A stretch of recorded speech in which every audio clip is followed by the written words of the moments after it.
All right. I think we're live. I think so. We're live. Wow. New and improved. New and improved. Ooh, look at that. So we Oh, hey. Oh, those nice who little are there, change. we got a nice little graphical change, migrating over to some new software. I think so. What's up, guys? How are you? Good. How are you, man? Doing pretty good. You guys are coming in loud and clear. Like I feel like it's clearer than the previous software. So it's like we're Nice. figuring this out on the fly. So it's great radio, Right. great YouTubing. But you guys are coming in great. Yep. Everybody have a good weekend. Yep. Tyler and I got the memo about the Warriors hats. Sam is not wearing a hat at all, so we'll forgive him. I didn't get the memo. Yeah. It was kind of an unwritten memo. That's right. Yeah. Yeah. Trying to support our boys as they play tomorrow in this play-in tournament. Get that win in Sacramento, and then move on to Friday, and then get into the actual playoff proper. And that's the plan.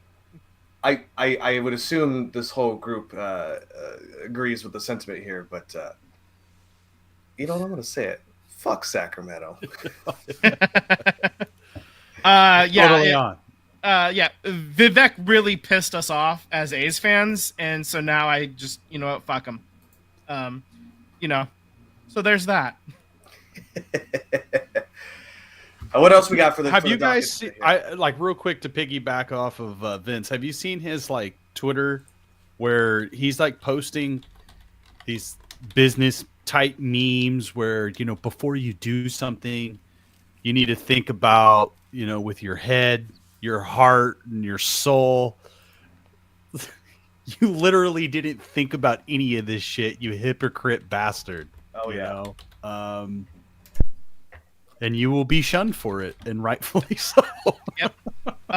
It sounds like Last Dive Bar and Oakland 68s are already planning something in Sacramento. I think it's in June, right? They'll be doing something up there. But yeah, so we can get into that a little bit later. We got Warriors to talk about. There's some huge news, not Sharks related, coming out of the NHL that we're going to dive into as well. And we had a whole bunch of soccer to talk about as well. So this is going to be a lot of fun today. And I went to a Barracuda game. Yeah, you did. We got live from the what is it? The Tech CU Arena. We'll have a live report from Sam coming up shortly.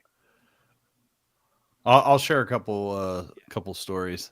Sounds good. Okay, so we're going basketball first. Is that correct? I don't know. You're in the driver's seat, buddy. Am I in the driver's seat? Just go. What happened? All right, let's driving the do bus. it. All right, I'm driving. So go ahead and Tim, throw up the Warriors graphic just for those who are unaware. Warriors are playing at Sacramento, 7 p.m. on Tuesday. If you're watching on YouTube, that's tomorrow. If you're listening to the podcast version, that's probably happening if you're listening Tuesday later today. So really clear the schedule. Let's make sure that we show up on the TV screens and just really cheer our boys and hope we get handle business up there in Sacramento. They can light their beam another year, but not tomorrow. Let's make that happen. All right.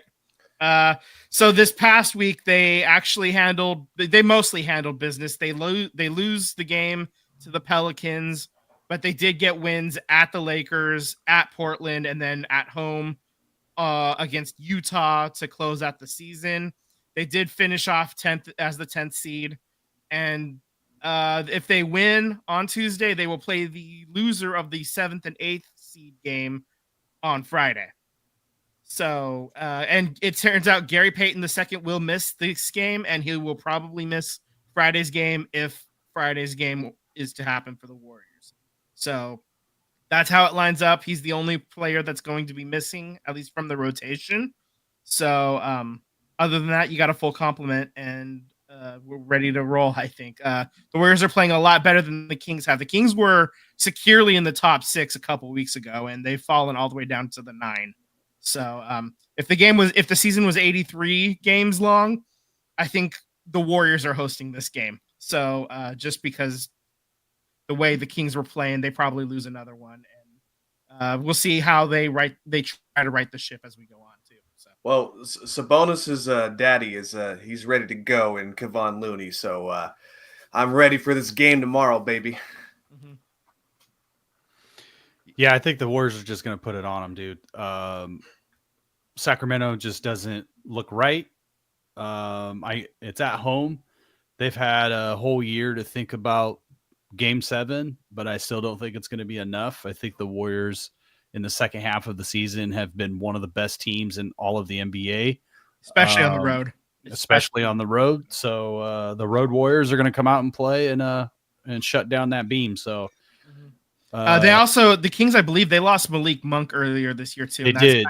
That's a kind of big when blow. the troubles really started. Yep, for big them. blow.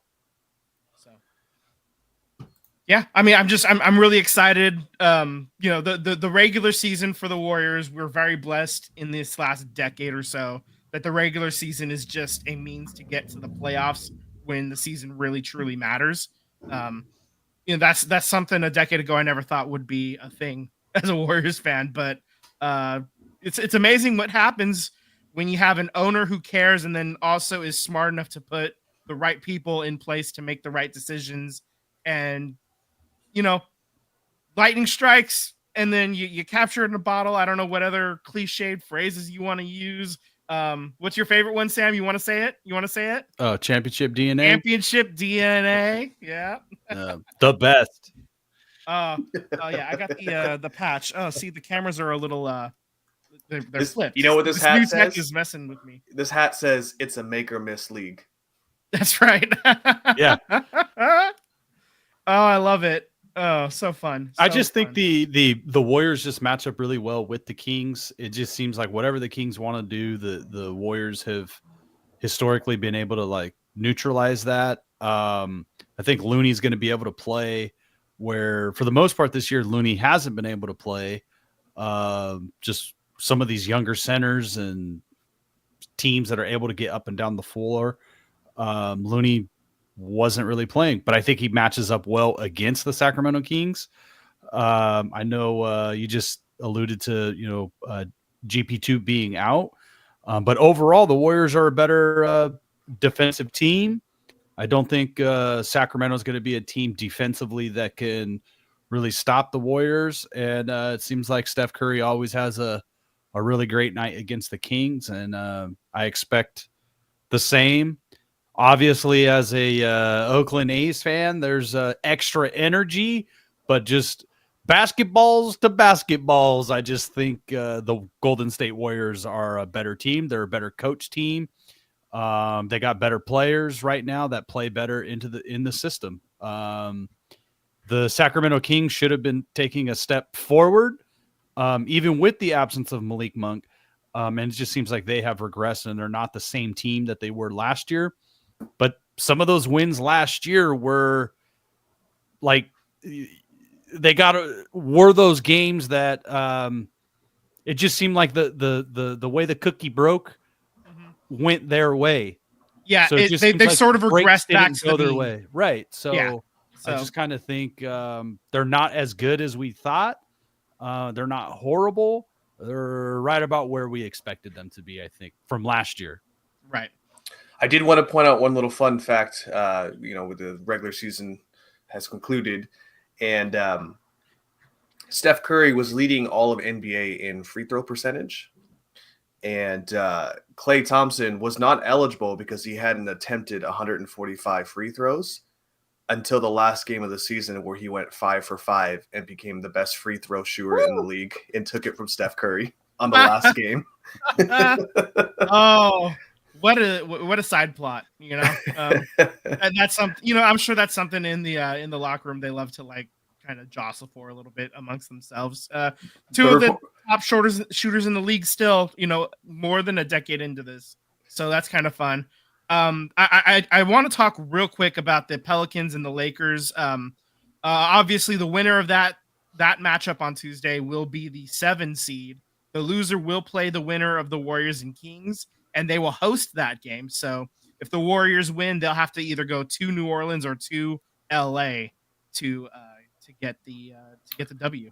I honestly think if we're gonna pick, a lesser of two evils.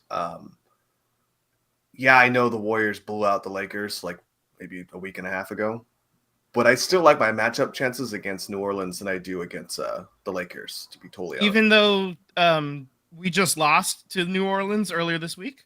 I mean, 2 games they got their asses handed to them by New Orleans. See, I was going to go the exact opposite way. The Warriors have no fear of playing down in LA. They win almost every time down there. It's pissing off Lakers fans. And Anthony Davis is going to miss a game or two. Exactly where I want them to be is pissed off. My fear, though, is that in a one-game situation, guy win it all. Say what you want about LeBron, but he just takes it to a different level when the cards are on the table there. So, and I don't know if New Orleans is proven enough to me in a playoff situation where one game wins it all type of deal. So, well, I mean, honestly, it doesn't really matter. You got to play whoever to get in there anyway. And if the Warriors want to see a home playoff game, they got to win these first 2 on the road. So it's true. And they've been, like we said, the road Warriors all season. They've been tremendous on the road. I think they're like 60. I don't even know what the percentage is on the road. They won like 65% of their road games, I think, this year. Yeah, they're the best road team in the NBA. Yeah. So that is not going to be an easy out for whoever is playing the Warriors, because whoever's playing the Warriors is going to have home court advantage. That you have locked that in by being the 10 seed going into the play-in tournament. There's nowhere to go but up. I agree. Just on the, I want to make a quick note on the Eastern Conference. The Sixers are hosting the Heat in the 7-8 matchup, and then the Bulls are hosting the Hawks in the 9-10 matchup on Wednesday. And that those games will they'll happen Wednesday, and then the winners will play on Friday. And so the Warriors games are going to be on TNT, and the Eastern Conference stuff will be on ESPN. That means we got Van Gundy. Yeah. Rough. It is what it is. Just mute it and put the radio on. Yeah. Yeah, let the dulcet sounds of Tim Roy guide you home. I know that the WNBA is going live here. Just some notable things here. Obviously, Caitlin Clark went number 1 overall. Cameron Brink from Stanford, she went number 2. One of the bigger names down here, Angel Reese, who went number 7 to Chicago. So Camila Cardozo also went to Chicago. She was drafted number 3. Yep. So that's going on. So good luck to all these wonderful women in your first season, and we'll see if Chicago is putting all their chips out. It's going to pay off for them going into this new season here for them. All right. So, all right. With that, I think that ends our basketball little portion of the show, and I think it's time to put up some championship pictures. Tim, how about throw up the Wrexham? Let's talk about it. Our boys are going up. Let's do it, baby. Up again, back to back. It doesn't happen often, but it's a wonderful time when it does happen. The Wrexham is getting promoted to EFL 1. They get the wins 6-0 versus Forest Green to do it. That's a statement win. Oh yeah, you have a chance to do it. Your first chance to actually lock in the promotion, and you win 6-0. And granted, it's a team that's not nearly as good. So I mean, this is great. This is awesome. This is what happens when you get competent ownership. This is the theme of the episode: is competent ownership leads to good things. Yes, absolutely. I'm curious though. I mean, obviously I'm excited, elated for Wrexham and the city and the fans. They, like we've always said, they're kind of our version of the Oakland A's, but with an actual ownership. So happy for them. What we could have been. What they could have been. What could have been. Yep. I don't even really care to tell you what the standings are. Obviously, they're in second. They play against Crew Alexandra next week, and then the end the season, they actually play the number 1 team, Stockport. Mathematically, not that the Wrexham cares, or Stockport for this matter, since they're both going up, but Wrexham could take over the number 1 spot. Say Stockport loses this Saturday, and Wrexham wins, and then they go to the matchup at the end of the season here, and Wrexham wins that, they could be the number one team. So They I could don't get the think, EFL2 trophy on their way up instead yeah, of the second place. yeah, I don't think either one really cares, to be honest with you. I mean, getting up to EFL1 just means more money. I am curious though, and I'm gonna look into it more, but obviously Rob and Ryan started a corporation, or a company, I should say, to be able to buy this team. And when I looked at it, they're running in the red. Like, they've been running in the red since they took over the team. They bought the team for $2 million. Roughly an EFL1 team hovers around like 20 to $30 million. And I would imagine that Wrexham's probably worth more than that, given the notoriety of the two owners and, just the global oversee of the team as a whole here. So I'm curious if they're going to sell some of their stake in the company to try and get some greenback so they could go within and acquire more players into it. But there's talks about that going on right now because as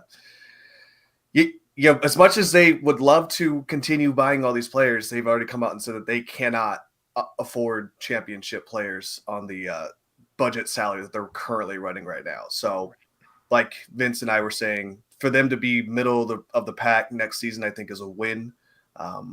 The only way I could see them being higher echelon is selling stakes of Wrexham to private investors in order to get an influx of cash coming in that they're not gonna be able to get the money they need getting into EFL1. So yeah. So for now, I think like we said, we kind of saw them as a mid-tier EFL1 team, and that's what they'll have the chance to be this coming season. So that's great.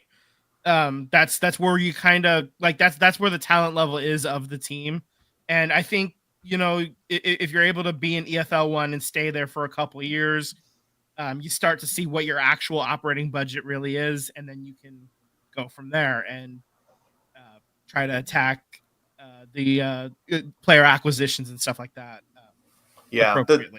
Because you don't want to run afoul of the rules of I think you can only like spend 105% of what you take in or something like that. Like there's correct. Really strict rules. We talked about it a few weeks ago. A couple of Premiership teams are in big trouble for breaking those rules during the COVID years. So I think the European Football League, it is set up for not fast promotion. The way that it's done, I mean, you just are going to be financially ruined if you try to keep going at the pace that they're going. So back-to-back promotions is that's about it. They're not getting promoted again next year. The rest of these teams are just too good at this point. Yeah, and they won't be able to have a talent level to keep up. So if they do, I mean, that'd be amazing. But quell your expectations for next season. Middle of the pack is just fine. That's just fine. Exactly. So learn. You can learn this league. Yeah, and go from there. So from jumping to the promoted championship team to a middle of the pack to the lower echelon, the bottom of the pack. Yeah. How are the Earthquakes doing? They lose embarrassingly so versus Colorado Rapids. They only have one win on the season. So that's dead last in the West. They're playing Sunday at LA Galaxy at 5:15 for those that care. And it's been a shit start for a shit team. They sold off what's his name? The kid to the Mexican League. I just saw this the other day. Cade Cowell. Yep. Yeah. So and he had a little bit of problems with finishing goals and stuff like that, but he's was looking still good an down attacker. there. He was still someone who could attack and get pressure, and they just, I don't know, man. It's not good. Yeah. So they've only, I don't even have the scores up, like what they've done. Like it's a dog shit team, man. It's depressing to watch. And of course, the owner of that team is fuck John Fisher.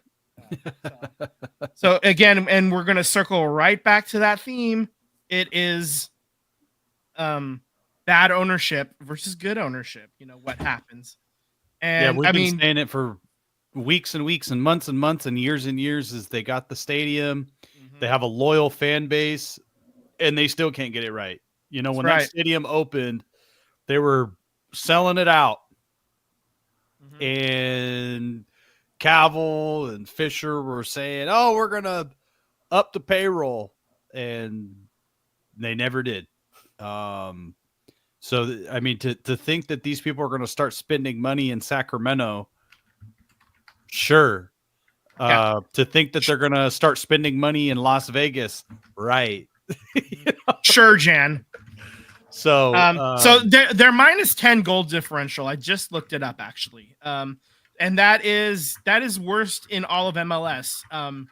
They've only scored 10 goals. They've allowed 20. Both of those are not good numbers. Yeah, the best teams are the exact opposite of that. We're looking at, Inter Miami has scored 19 goals and only allowed 14. So Vince, what do you think happened? I mean, this team was on the verge of making the playoffs, not that long ago, and now it just I seems think like last year they just played above their skis a little bit. Like everything was going right for them last year. And I mean, that's one of the things I talked about at the beginning of last season was if everything goes right, this should be a playoff team. And everything did go right.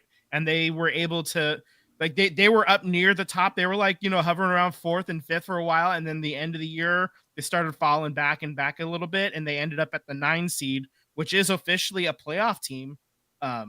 In MLS. They allow the top 9 teams to make the playoffs. yeah. So even with as shitty of the start of the season that they have, let's see, they are just looking at right now 7 points out of a playoff spot. So 3 games back. Like you gotta make up 3 games, and I mean you don't have to have a winning record to get to the playoffs in MLS. 9 of 14 teams make it, so there's no excuses really. If you don't make the playoffs, but I mean, just to settle for 9 and get try. in is like, okay, you could be a franchise that settles for 9 and get in, but the whole point of getting the stadium was to fund the team and make them a championship caliber team. And we've yet to see it. And it's been 15 years since that stadium opened? No, it's only been about 8 or 9. 2015, I believe. So 2015 still. Where's the money? Where did the money go? Because I've been to that stadium. I've been to that stadium when it was sold out. I've been to multiple games when right after it opened, and it was absolutely sold out almost every single game. Like where did all that money go? Because you're not giving it to players. So, I mean, this ownership, John Fisher is not committed to winning. His own people are already criticizing the stadium and saying it's not good enough to have for soccer. Like, you think 9 acres in Las Vegas, 7 years later? Oh, sorry, man, I need another stadium. I mean, that's what it's heading towards, and people are so gullible and just defending it. Just defend the billionaire. yeah, just lick the boots. Yeah, yeah. He don't want to win, dude. He don't want to win. Yeah, no. This is. I just don't understand. Like, I mean, to me, if I'm a business person and I want my, return on investment, my ROI, wouldn't it be behoove of me to put a winning product because the stake and the value of the team rises the better your team is? Yeah, you drive excitement among the fan base. The fans are more willing to buy your t-shirts and, get the fun little socks and the scarves and whatever else, jackets, jerseys, what have you. Happy fans buy more merch, Yeah, and he bought both of these teams at a low value.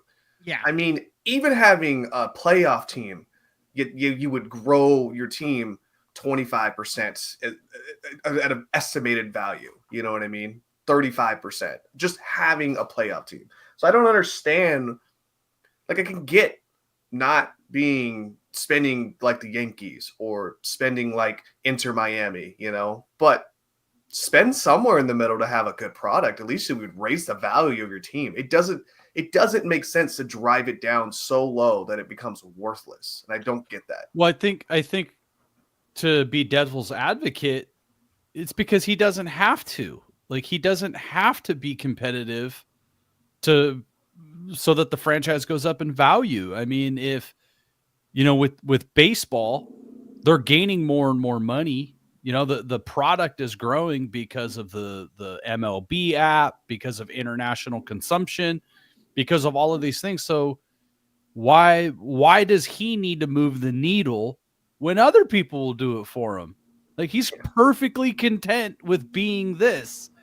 Like, that's like, he doesn't care about the negative publicity. He doesn't care that he's like, they've already said we're going to fire a bunch of people. They don't care. Like, they do not care. They don't care about what you think of the franchise. They don't care about winning, because it's all about money and land. Yeah. It's all about the grabbing the bag, and whatever bag is free. It's not even the amount of money. It's just whatever is free.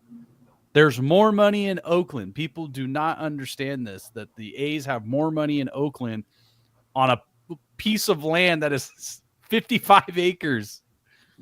You have $1 billion from the city in grants, but you're going to settle for 9 acres because you're getting $380 million for free. It's a blank check. Yeah. There's no checks and balances. Like, that's why he doesn't doesn't care. I think part of it is where the money is coming from too, because Oakland secured grant money. It almost feels like every cent needs to be allocated for. It needs to be assigned. Yeah. Where Las Vegas is like, here you go. Yeah. Just put it towards the stadium. Exactly. It doesn't matter where it's going. It's just free. Mm-hmm. It's free money. No even though it's attached. less. It's like an NSYNC album. No strings attached. And the tax credit, the transferable tax credit certificate that they're creating just for the A's, that they can essentially sell that tax credit. It's all about the free bag. San Jose helped them get this stadium, Avaya Stadium, when it was came out, and they're complaining about it. They chose the site. Dave Cavill chose the site, and now they're complaining that they can't host anything. They can't do anything outside of the soccer match. It's like, you chose it. You chose to build it next to a freaking airport. Mm-hmm. Yeah. Doesn't that theme sound familiar? You didn't, like, you're an idiot. Yeah. When John Fisher bought the A's, they announced, we're going to go to San Jose.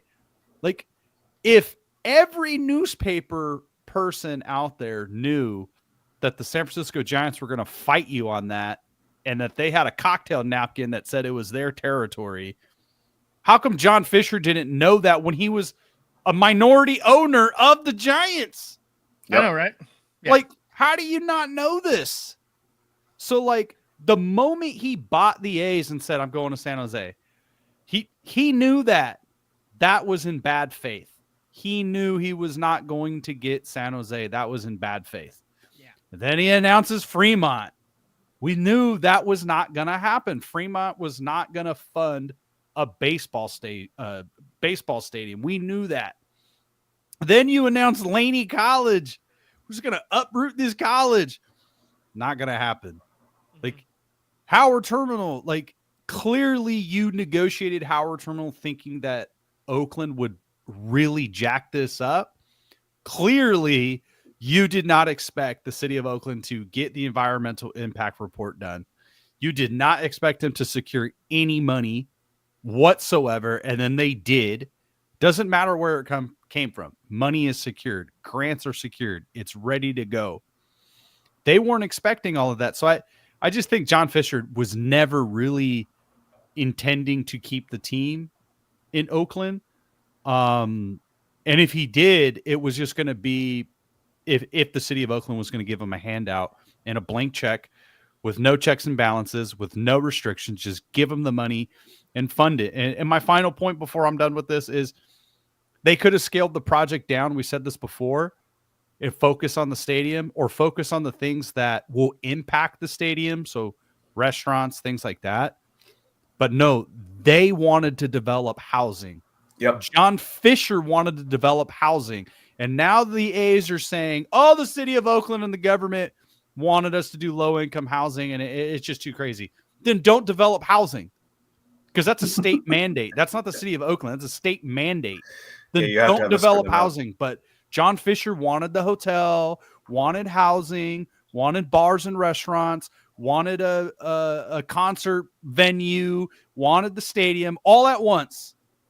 All at once. Look at just across the bay how they built the stadium, and it transformed that area. It transformed China Basin, and the Giants are still developing it.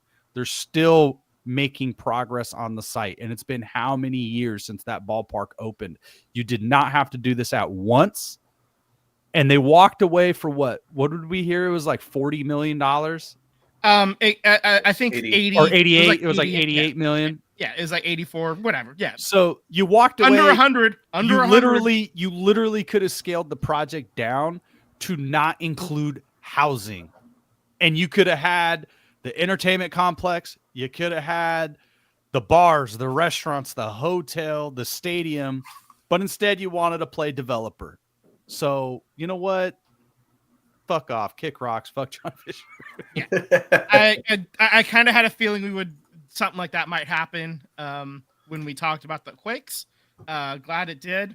But yeah, again, so this is the theme again of the episode. Bad ownership, bad things happen. Good ownership, BFC. They get a win at the very same ballpark, the same soccer stadium, a day later against Seattle Reign. They get the win 3-2. The scoring actually started off with an own goal for Seattle, and then BFC counters back with goals in 48th minute by the same woman who allowed the own goal off of herself, Kayla Sharples. And then Alex Loera from 58 in the 58th minute from about 25 yards out, an absolute piss rocket rifle into the net. And then just a couple of fun notes about that.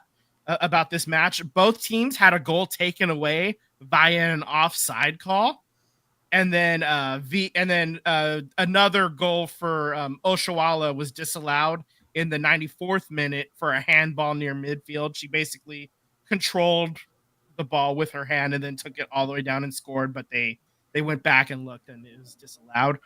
So just a lot of excitement and late excitement too. So if you're looking to get into soccer, women's soccer, especially NWSL Chaos League, man, this is a lot of fun to watch. Do you think Oshawa is probably going to fight for being the top goal scorer in all of this league here?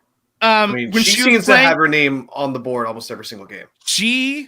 I actually heard the stat watching the game yesterday. She was playing at Barcelona for the top flight women's Barcelona team. In 125 games, she had 114 goals.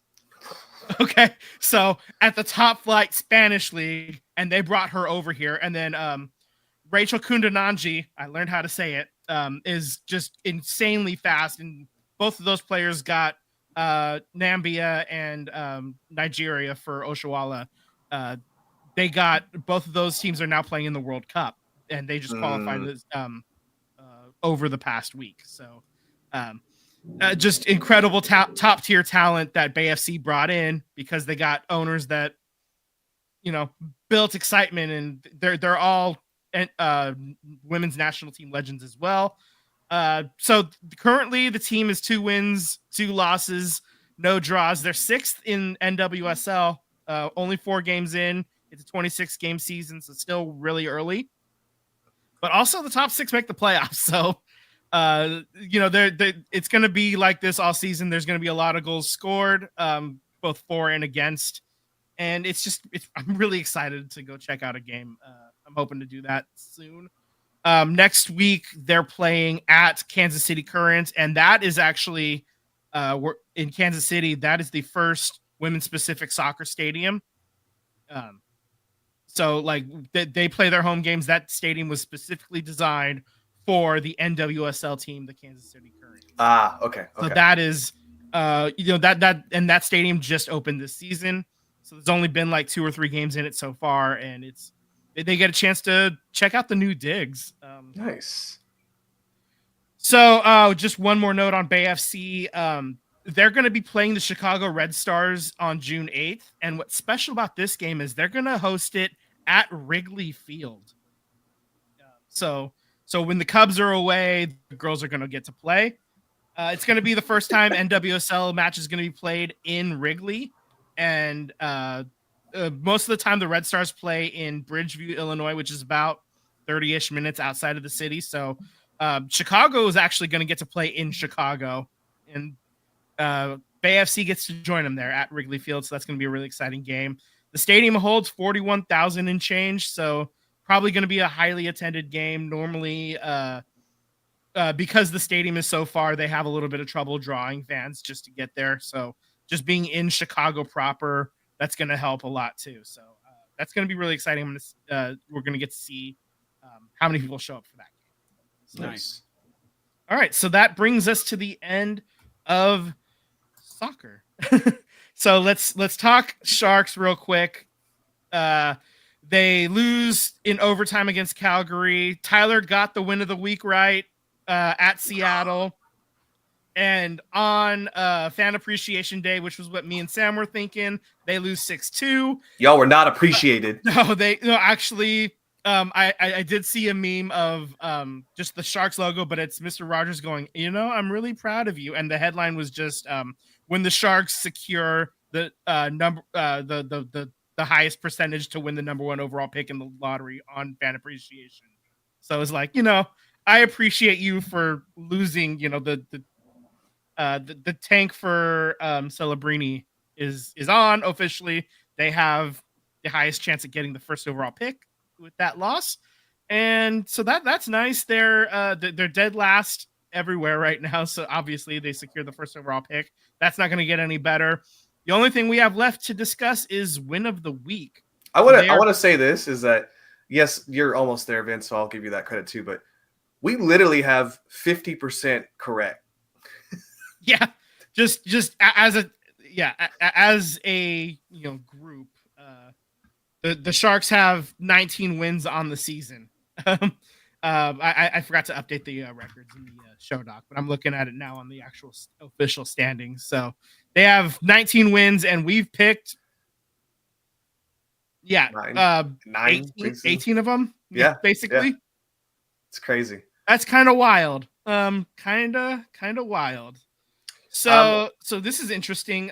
So this coming week they're doing the Western Canada swing. They're playing at Edmonton and at Calgary to close out the season. And I think I'm going to take the Calgary game because I want to choose a team that's not in the playoffs versus a team that is in the playoffs. Yeah, obviously I have to make it live, so I will go the other way. All right. Sam, which way are you going? Calgary. All right. We're trying this dance one more time. We're going to see who ends up winning the win of the week for the year. Kind of weird phrasing, but we had a lot of fun with this segment. We knew this team was not going to be very good. They proved us right. And, just kind of hoping for something good to happen during the week was kind of fun. And we got it right fairly often when they did get a win. At least one of us was on it, usually. So I just, all I want to see is the NHL draft. I want to celebrate with Celebrini. That's what I want. Right. Yeah. Stick taps, buddy. Stick taps for that. Okay. So now we dance back to the bad ownership. And we got to talk about this Phoenix, Arizona Coyotes situation. The players were told on Friday that relocation to Utah for next season is likely, almost certainly happening. The current hope is to announce officially on Thursday or Friday before the Stanley Cup playoffs begin. And so basically the plan is the league is going to buy the team for $1 billion, and then they're going to sell it to Utah owner Ryan Smith, who also owns the Jazz, for $1.2 billion, which is similar to an expansion fee, I guess, if you look at it that way. Alex Morello, who owns the Coyotes right now, he's going to have a 5-year window to get an arena built. He's still going to try to get this land auction that's happening in June and try to build an arena right next to Scottsdale. And Basically the whole plan, the NHL was just fed up, I think, at this point, and I'm so upset for the fans. That team has been there for almost 3 decades now at this point. You know, like It's that just is so stupid. ingrained, and Like, it's such a stupid. This they guy couldn't get it done, but you know what? Mhm. Give him an expansion team and 5 years exclusive window. Well, Yeah. what I don't understand was that obviously the Coyotes outstayed their welcome, and there was bad debts. There's Yeah, so much but to this story than just this last 2 weeks. But right. what came out this last 2 weeks was that apparently Alex Morello was totally going to fund the whole entire stadium deal on his own. But then the governor was like, "Dude, I'm tired of you, man. Like, we've done this song and dance a bunch of times. I want you out of here." It sounds like he's losing favor. Like Well, the with governor everybody. walked it back a couple days later. Yeah, because So- now he's going to get a new team. Right. So the governor was upset that they were going to try to build it closer to not the governor, the mayor of I'm sorry. the Yes. mayor of Glendale, Arizona, I believe it was. Well, no, Scottsdale. Scottsdale. Because it's right there. That's where most of their season ticket holder base was. Right. Was in Scottsdale and like that part of the. So I guess his point was he didn't want the stadium to be hooked up to his city's utilities. That he's saying, "Nah, man, you need to be hooked up to, Phoenix utilities, and you need to have, the traffic being able to be on that side of the city." So there was like some logistics and egress, ingress, stuff going nitpicky on. shit. Yeah. But now he's walking that back.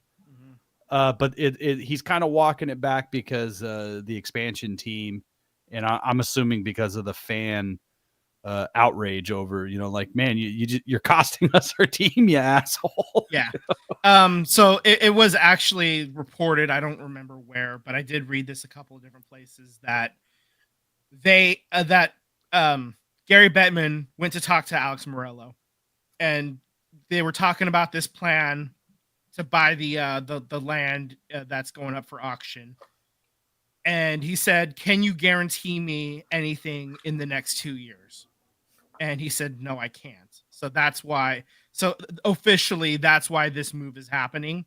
The Coyotes' name and image, likeness, all that, the branding and everything, that's going to stay in Phoenix. So that way, if the time comes to reactivate Phoenix as an expansion market, they still have that name. They can still use that name. It's similar to how when actually the Winnipeg Jets moved to Phoenix in 1996, the name Jets stayed there, and then when Atlanta got kicked out of their building and had to find a new home, they went to Winnipeg and took over the Jets moniker. Right. Right. So we've hockey tends to leave the names in the cities where they are now a little bit more often. I don't really, off the top of my head, I don't have an instance where I guess it would be the first time that Atlanta team left. The Atlanta Flames moved to Calgary and stayed the Flames, but for the most part, they leave the name and moniker and all the mascot and stuff with the city. So if Atlanta comes back again in this expansion process, they could still be the Thrashers again too. So I mean, they may choose to start clean with the new, fresh everything, but it's entirely possible that they be the Thrashers again. And basically, at this point, it looks like the NHL is just in expansion mode right now. And this is another one. We've heard this with baseball where they wanted to get the Phoenix situation settled somehow or other. And we heard that with baseball. They want to get Tampa. They wanted to get Oakland settled with the stadium before they expand. Yeah, I read and heard some interesting stuff about why, because one of the big questions with the A's was why were they allowed to go to Las Vegas and not have to pay the relocation fee? And the concept is that they just wanted the A's to be done with their stadium, no matter where it is, and get Tampa Bay done, no matter where that is. Just get these things done because they want to get to expansion. because they could always jack up the expansion fee. It doesn't have to be whatever it's at right now. They can make it more. And then if because there's some stuff going on with the A's and it's grabbing at straws here, but we talked about it a little bit last week is John Fisher just trying to sweeten up to Sacramento, Las Vegas, to sell him before he even builds anything, because he can't line up any funding. Yeah. Nobody wants to help him fund this thing. Yeah. It's interesting. Yeah. Like there's how many different like casino companies down in Vegas right now, and nobody's jumping on it. Yeah. The only one they were able to deal with is Bally's, and Bally's is in all kinds of trouble right now. MGM has properties on the other three corners around Tropicana. They're not touching them. They just want if the stadium comes, they want the benefits of a stadium, but they don't want to be on the hook. They don't want to be going to be on the hook. They know that these guys are fucking clowns, and they're not going to deal with them. And this is kind of, I think, what's happening with Alex Morello is nobody wants to touch him anymore, except for Gary Bettman for whatever reason. He's going to give him this 5-year window, and they're in expansion mode still. They just expanded to Seattle a couple years ago. Vegas was just 6-7 years ago now at this point. So, I mean, I think 36 is the number they want to get to before they settle down for a little bit. Right. And I see baseball doing the same thing. I know it's kind of scary with the A's potentially moving. I think the best thing we can hope for is that it does come to a bidding war. And there's already some people that, Vivek coming out and saying that Rob Manfred has told him that MLB wants to expand, and Rob Manfred told me this and that and the other. That already, rule number 1 in baseball, you never talk about what happens in those meetings. You shut up. Yeah. And already that is coming out as like, that could be the nail in the coffin for him. And remember, Leica mentioned this a few years ago, where he was trying to buy the A's, and he came out and he said, I'm negotiating with the A's to buy him.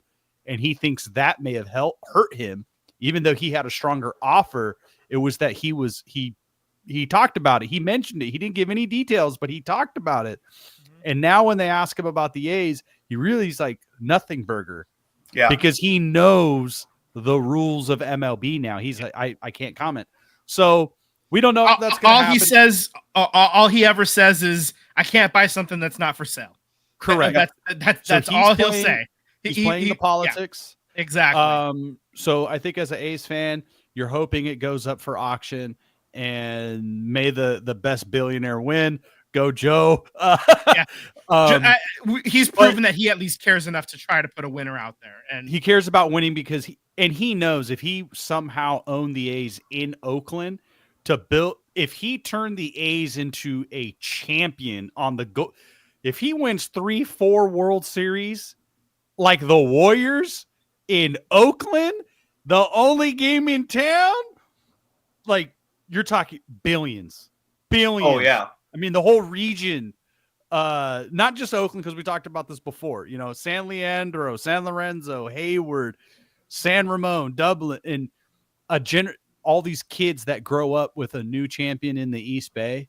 You're just going to create new fans. But I was going to go with that is I can see, even if Joe Lacob is not the man who wins, if it goes to that scenario and John Fisher takes the A's to Vegas and baseball does want to expand, obviously you got to get Tampa Bay taken care of. We were really nervous about MLB coming back to Oakland.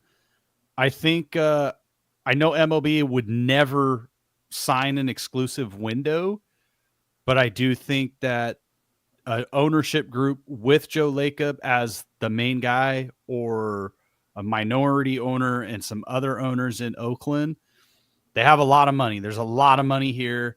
You may not get Howard Terminal. Howard Terminal by that time may be off the table, but you still have the current site. the African American group. They've just bought the city's half. African American Sports and Entertainment. They're trying to buy the county half from Fisher, so they're trying to facilitate this deal. They have billions of dollars, and I do think that'd be a group that Joe Lacob's team possibly would Partner work up with. Yep. If they can guarantee, a stadium on the current site and rebuild and redevelop that site. So I'm not trying to do any hopium. I'm just trying to, connect some dots here that I think Oakland expansion may not be too far away, honestly, because there's a lot of money here. You're going to develop at some point that stadium's going to come down. If the A's are gone, you're going to redevelop all of that. So you're going to have 150 acres, whatever it is, completely torn down. And you can turn half of that into a baseball stadium only facility. And then you're putting the hotel, you're putting bars, you're putting restaurants, you're putting all of these things. I don't know, man. I think MLB would salivate at that. I know they're trying to get into other markets. But you would have 150 acres available in the Bay Area. Maybe it's not waterfront, but it's in the Bay Area. Obviously, I prefer the Howard Terminal site. That's, I think, the best site, but you have this massive site that needs to be redeveloped. So yeah, and I also think too that like being next to the airport, it puts you in a prime location of people traveling in if you hosted big things or concert events or I mean, it makes sense. You have Oracle, where Oracle really doesn't need to be torn down and redeveloped. You have the option, but you can maybe do that at a later date.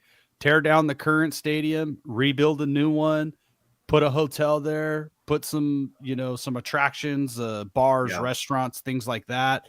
You get some housing, you put some, a neighborhood together there. You get some park stuff. There's that creek that runs through it. Clean up the creek a little bit, make it a little bit more accessible. You got the estuary across the street there where you can Martin Luther King, where they got boats and stuff. Like, there's a lot going on there. There's a lot of positivity, a lot of potential there. Yeah. And then you could tear down Oracle later and rebuild a entertainment complex in its spot at a little bit smaller scale, but more modernized. Yeah. So there's a infinite amount of possibilities on that site. Absolutely. So I just want to circle back to the Coyotes fans. If you're out there, if you somehow stumble upon this, we feel you. This sucks, dude. And we're behind you 100%. Losing your team obviously is the shits, and this is not fun at all. And this is not fair to you. I mean, I think they had 3 winning seasons in the 28 years they've been there. This is incompetent owner after incompetent owner after incompetent owner. This guy bought the team just 5 years ago in 2019. So he's not the only problem. They've had terrible ownership for different iterations of it, up to and including the league. And and this is how I know that the NHL what's ironic, is not, Vince? Yeah. What's ironic, Vince, is this owner had his team. Didn't they play at a college stadium or they something? were playing? Yeah, that was the picture we now had. Now the A's are the last 2 to years, a minor league stadium. Yeah, so I mean, history may not repeat itself, but that motherfucker sure rhymes, doesn't it? I mean, this is not fair to any of the Phoenix Coyotes fans, and I feel for you so much, and I'm so sorry this is happening to you, and I don't know. And part of the problem is they are selling the team, what we want to happen, but they're selling it to a guy that's going to take them to Salt Lake City. So even he's probably going to turn that team around there because he has been chomping at the bits to get another pro sports team in that area. And I think that's also going to be kind of a slap in the face to Coyotes fans in Arizona. Here's the thing. The Coyotes, the pieces are starting to get there. They're working their way through the minors right now. Their AHL affiliate is going to the playoffs, and they're a pretty strong team. I looked it up a little bit. So they're not far away. Yeah. I mean, the Coyotes, maybe another year or two, they would have been winners, and they could have packed an arena for sure. But now they're going to be packing the fucking Delta Center in Utah. Yeah. Instead. Yeah. And that's disappointing. Fucking Austin Matthews, 70 goal scorer, is from Scottsdale. and he's not playing hockey if the Coyotes aren't there. You know, Yeah.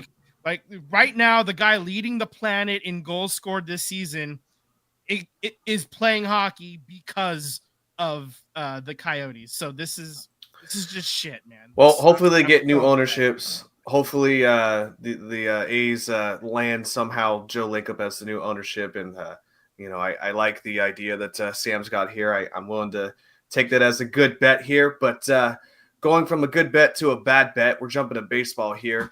Ippei will plead guilty to stealing more than $16 million from Shohei Ohtani for gambling purposes. Of course, he's pleading guilty. Of course.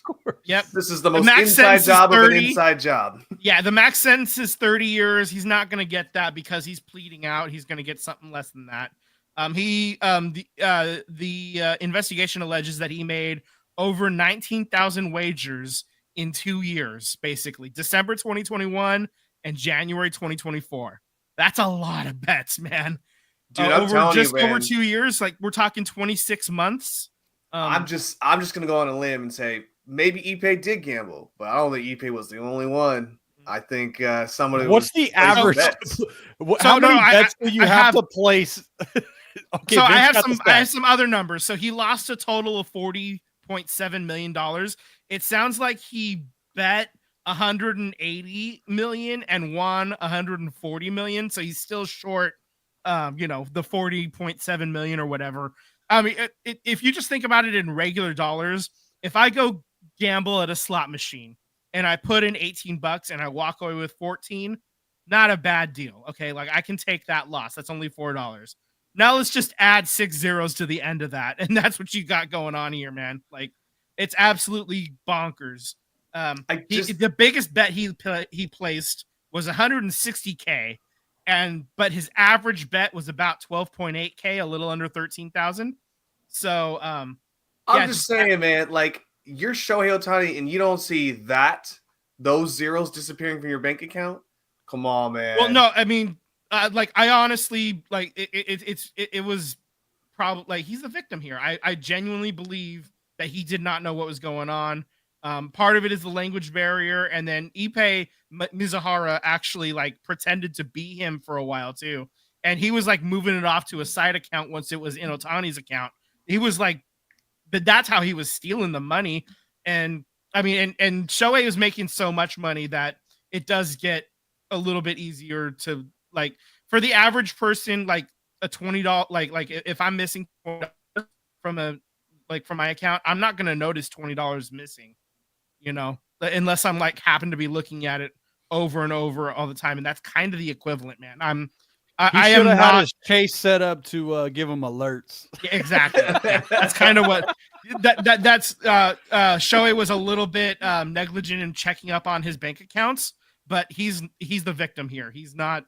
I don't believe I'm not going tinfoil hat on this. Just 19,000 wagers. Like he clearly was not just betting for himself. If it was just eBay, he was clearly being a bookie for somebody and then going to that bookie in SoCal and putting bets for them. I don't know about that. I mean, it's a lot. If he's betting on everything, you could get up to 19,000 individual wagers, especially if we're betting like the Super Bowl. There's probably 100 different prop bets on that day alone.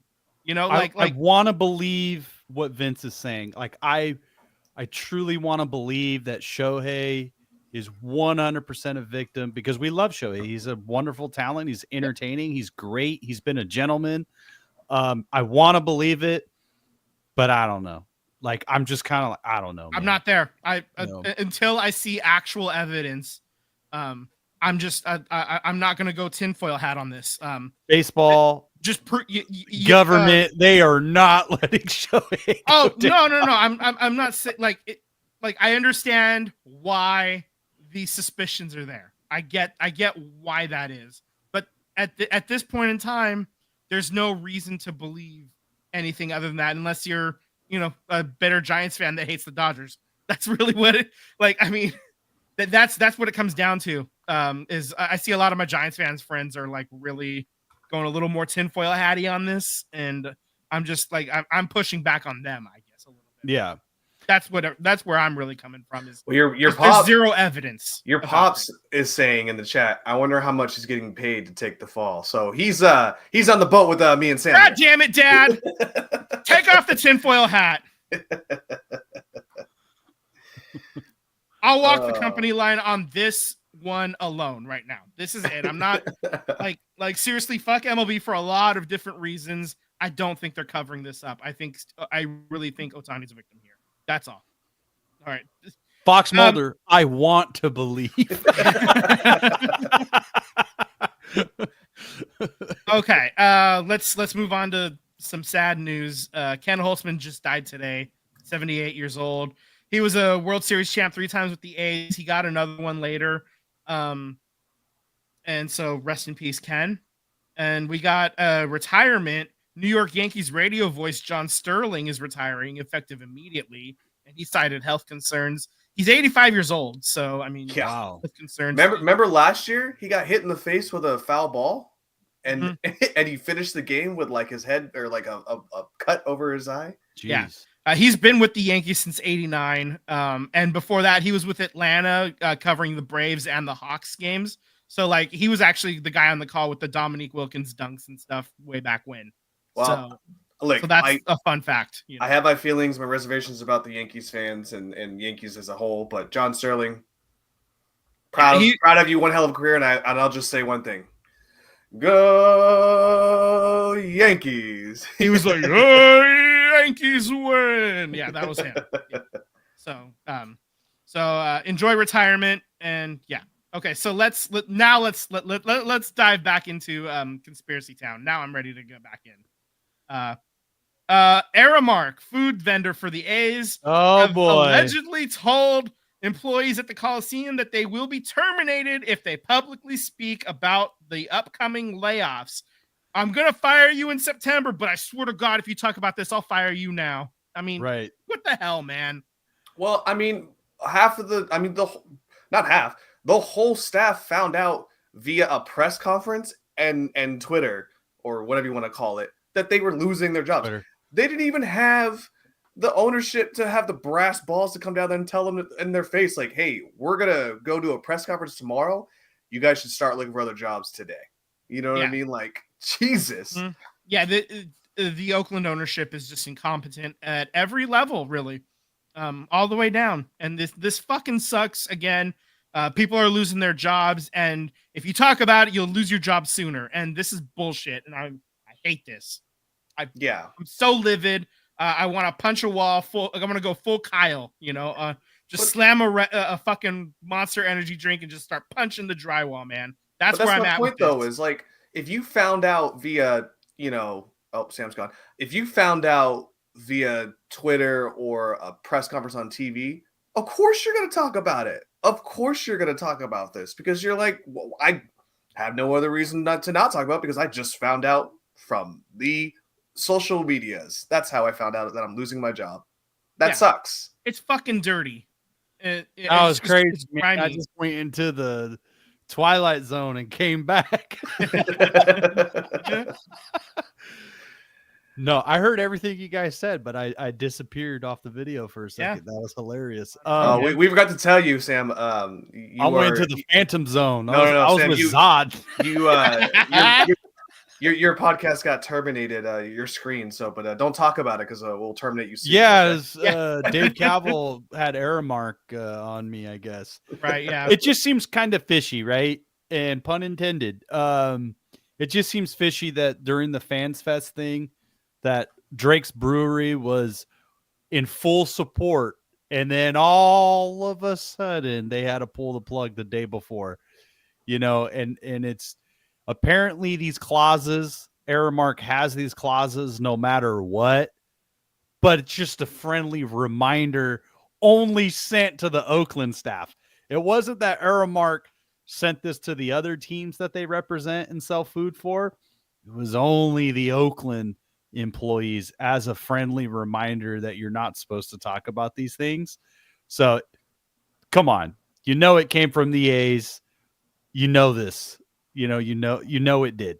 Tinfoil hat, don't need it. It's fact. Yeah, for sure. And the fact that Drake's Brewery after they pulled out, refused to take anyone's phone calls from the Oakland, both groups 68 actually. or last Yeah. dive bar, yeah. Yeah, so clearly the Oakland A's are pulling the strings on both of these here, which is very unfortunate. So I stopped going to Drake's like 6-7 years ago, so it was no Yeah, I skin know. off my back.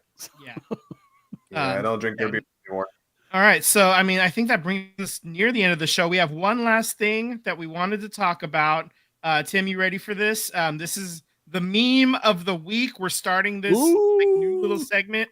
As most of you know, bastard coated bastard OJ Simpson died. And so this is just a little something we found on the internet. Fuck OJ.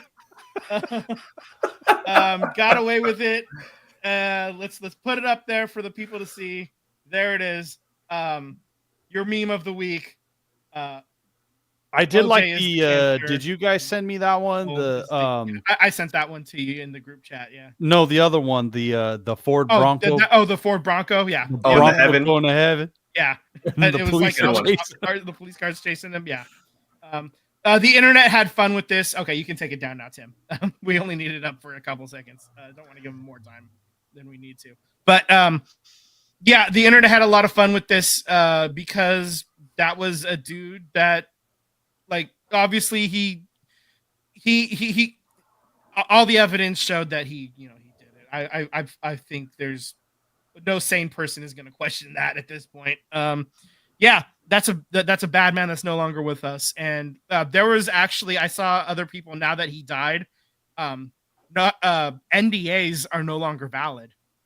And there was already one story about when he was in college, how he like assaulted. Oh, right. College, and some lawyers came and paid the people off to shut them up. But now that he's dead, the NDA is no longer valid, so they're going to start talking up, and we're going to start hearing more stories about just how much of a trash person he was. I was hearing a story this past weekend about how he was like millions upon millions of dollars in debt, and something about the pension plan for NFL Players Association for retired players.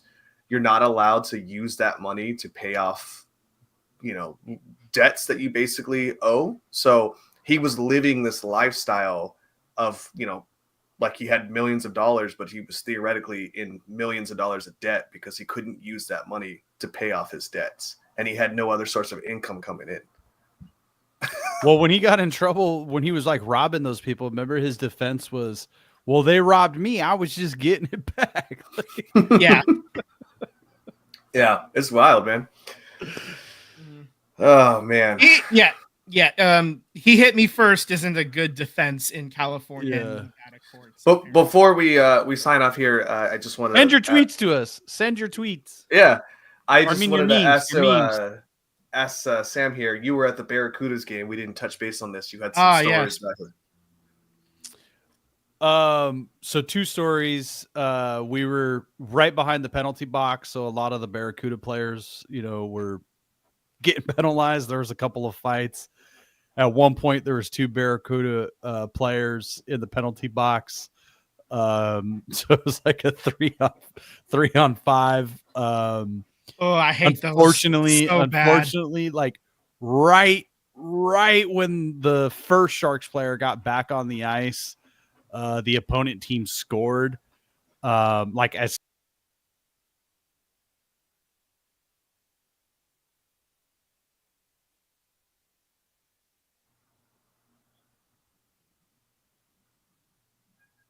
watching the game, and Julia goes, "Let's watch the Mighty Ducks tonight." So a couple of people in the front row heard us and were like, "Huh? You're gonna go watch the Mighty Ducks?" And she's like, "Yeah, I love the Mighty Ducks. D2 is my favorite." So those were my two stories. Nice. All right, guys. Well, Vince, if you want to sign us off, unless you got something else here for us. Yeah, no, that'll do it for us here at the pod. Thanks for listening to the SVT Sports Podcast. Subscribe on YouTube, hit that bell so you get alerts when we go live, generally Mondays at 5:30, but who knows, maybe something special will happen between here and then. Follow us on Instagram and Threads at SVT Sports Pod. Slide into our DMs. We would love to interact with all of you beautiful, beautiful bastards. Later.